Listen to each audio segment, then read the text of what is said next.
আসসালামু আলাইকুম ওয়া রাহমাতুল্লাহ। আলহামদুলিল্লাহি রাব্বিল আলামিন ওয়াসসালাতু ওয়াসসালামু আলা সাইয়্যিদিল আমবিয়া'i ওয়াল মুরসালিন ওয়া আলা আলিহি ওয়া আসহাবিহি ওয়া মান তাবি'আহুম আজমাইন। আন্দোলনরত ৮ দলের চট্টগ্রাম বিভাগীয় সমাবেশে উপস্থিত ৮ দলের শীর্ষ নেতৃবৃন্দ, সংগ্রামী বীর চট্টলাবাসী, চট্টগ্রামের ঐতিহাসিক লালদিঘি ময়দানে দাঁড়িয়ে বিগত ফ্যাসিবাদ বিরোধী আন্দোলনের অন্যতম মহানায়ক হেফাজতে ইসলাম বাংলাদেশের আমির মরহুম আল্লামা শাহ আহমদ শফি, মজলুম আমির হেফাজত শহীদ ইসলাম আল্লামা জুনায়েদ বাবু নগরী রহমতুল্লাহ আলাইহির প্রতি শ্রদ্ধা এবং তাদের রুহের মাগফিরাত কামনা করে আজকের এই চট্টগ্রামের ঐতিহাসিক লালদিঘি ময়দানের জনসমুদ্রকে লক্ষ্য করে আমরা পরিষ্কার বার্তা দিতে চাই। বাংলাদেশ, আমাদের এই গরিব দুঃখী মেহনতি মানুষের রক্ত আর ঘামে গড়া এই বাংলাদেশ আর কোনোদিন শুধুমাত্র বনেদি এবং বড়লোকদের বাংলাদেশে আর থাকবে না ইনশাআল্লাহ। বাংলাদেশ গরিব প্রজা সাধারণদের বাংলাদেশে পরিণত করবার জন্য যে আন্দোলন, যে সংগ্রাম শুরু হয়েছে, ইনশাআল্লাহ এই সংগ্রাম মঞ্জিল পর্যন্ত পৌঁছবে। আমরা পরিষ্কার ভাষায় বলেছি, বড় বড় রাজনৈতিক দলগুলোর পক্ষ থেকে অনেক অফার দেওয়া হয়েছে।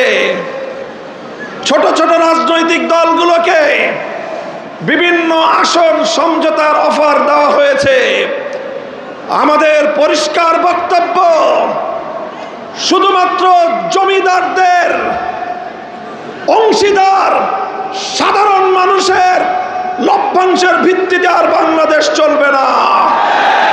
আমরা বাংলাদেশে আমাদের অধিকার চাই, মালিকানা কায়েম করতে চাই।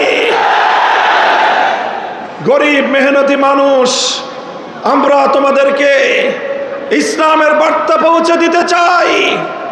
ইসলাম যে বৈষম্যহীন সমাজ ব্যবস্থা উপহার দিয়েছে, বিশেষ করে অর্থনীতির ক্ষেত্রে ইসলাম যে সুষম বন্টনের অর্থ ব্যবস্থা উপহার দিয়েছে, কাইলা ইয়াকুনা দুলাতাম বাইনাল আগনিয়াই মিনকুম, একটি শ্রেণী বিশেষের কাছে রাষ্ট্রের যাবতীয় সম্পদ কুক্ষিগত হবে, সেই বিজাতীয় পুঁজিবাদী অর্থ ব্যবস্থার কবর তৈরি করে সেই ধ্বংসস্তূপের উপর আল্লাহর কোরআনের অর্থ ব্যবস্থা বাস্তবায়ন করা হবে ইনশাআল্লাহ।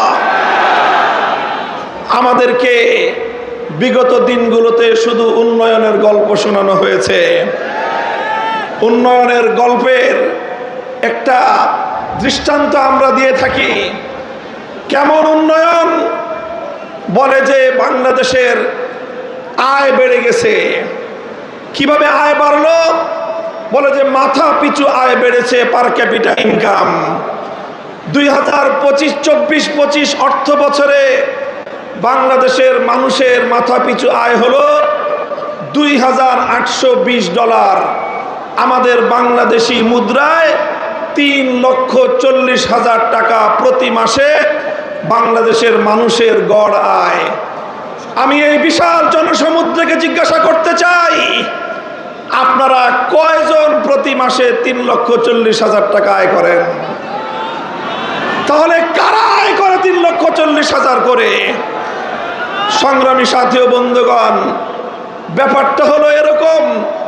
একজনে খাল পার হতে গিয়েছে, জিজ্ঞাসা করেছে গরিব একজন কৃষককে, খালে কি আমার ঠাই হবে? গরিব বলে যে না, খালে ঠাই হবে না, এই খালের মধ্যখানে 5 হাত পানি। বলে যে তোমার এই হিসাব দিয়ে চলবে না, উন্নত হিসাব লাগবে, অর্থনৈতিক ক্যালকুলেশনের হিসাব লাগবে। কি হিসাব?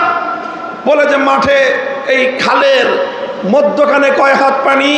5 হাত পানি। ওই পারে কয় হাত পানি? 1 হাত পানি। এই পারে কয় হাত পানি? 1 হাত পানি। এবার তিনটাকে যোগ দাও, 5 যোগ 3 যোগ 5 যোগ 1 যোগ 1 হলো 7। 3 জায়গা থেকে স্যাম্পল নিয়েছো, এবার 7কে 3 দিয়ে ভাগ দাও, গড় পানি দাঁড়ালো 2.25 হাত। বলে যে অর্থনীতির হিসাব বলে যে খালে গড় পানি আছে 2.25 হাত, সুতরাং 2.25 হাত পানি যেহেতু গড়ে আছে, এই খাল পার হওয়া সম্ভব। আমি আপনাদেরকে জিজ্ঞাসা করতে চাই, এই গড় হিসাব করে যদি কেউ খাল পার হতে যায়, 5 হাত পানিতে তার ঠাঁই হবে? ওই 5 হাত পানিতে গিয়ে সে নিশ্চিত ডুবে মরবে। আমাদেরকে উন্নয়নের গল্প শোনায়, বাংলাদেশ থেকে লক্ষ লক্ষ কোটি টাকা দুর্নীতি করে দুর্নীতিবাজদের আকাশচুম্বী আয়, সাধারণ মানুষের নাভিশ্বাস ওঠা, দারিদ্র সীমার নিচে বসবাস করা সেই জনতার আয়ের সঙ্গে গড় হিসাব করে পার ক্যাপিটা ইনকাম দিয়ে, মাথা পিছু আয় দিয়ে বাংলার মানুষকে বারবার ধোঁকা দেওয়া হয়েছে, প্রতারণা করা হয়েছে। এবার ইসলামী দলগুলোর ঐক্যবদ্ধ আন্দোলনের মধ্য দিয়ে গোটা বাংলার তৌহিদি জনতা জেগে উঠেছে। ভাওতাবাজির রাজনীতি আর বাংলার মাটিতে চলবে না। এবার বাংলার জমিন এদেশের সাধারণ মানুষের বিজয়ের মধ্য দিয়ে আল কোরআনের শাসন কায়েম হবে ইনশাআল্লাহ। কোরআনী অর্থ ব্যবস্থা, আল কোরআনের বিচার ব্যবস্থা, ইসলামের শাসন ব্যবস্থা, ইসলামী শিক্ষা ব্যবস্থা বাস্তবায়নের মধ্য দিয়েই সোনার বাংলাদেশ আমরা গড়ে তুলব ইনশাআল্লাহ। আপনারা ঐক্যবদ্ধ থাকবেন তো? আমরা বলি সোনার বাংলাদেশ দেখা শেষ, নতুন বাংলাদেশ দেখা শেষ, সবুজ বাংলাদেশ দেখা শেষ, ডিজিটাল বাংলাদেশও দেখা শেষ।